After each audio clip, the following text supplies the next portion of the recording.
Every now and then some fellow tells a yarn he thinks is new, how his uncle trapped a man while stealing corn. Asked the fellow into breakfast, but he couldn't come, he knew, so he left him standing looking all forlorn.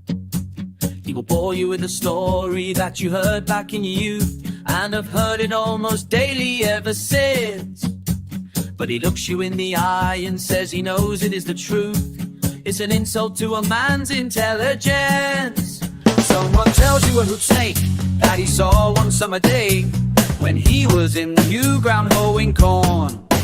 How that when he chanced to see it, it was rolling down his way, and on its tail it had a cruel horn.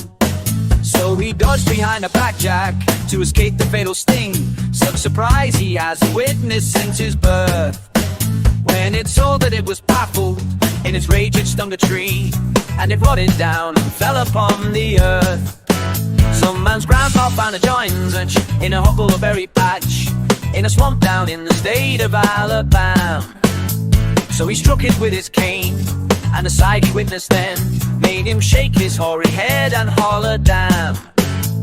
It was in a dozen pieces before a cat could wink its eye, and he watched it to see what it would do. And finally it decided there was no one standing nigh, so it stuck itself together good as new. Keep repeats the operation, gives the snake another blow, and again it falls to pieces as before. Strangest thing all creation, when he swears the honest soul, and it couples up and hits the tub once more. But another man will tell you how his father went a lad on the 19th day of June in years gone by, at an emancipation frolic that the southern Negroes had, moved the well and watched the results on the sly.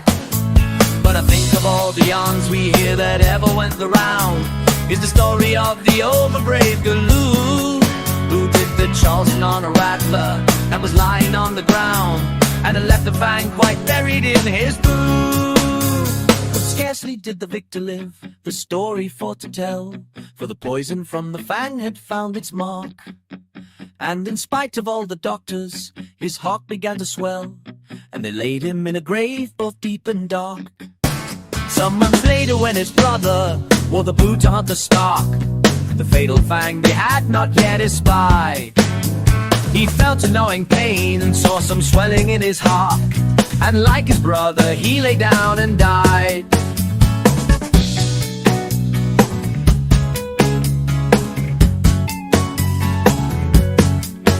Several members of the family tried to wear the fatal boot, but in every case they say the wearer died.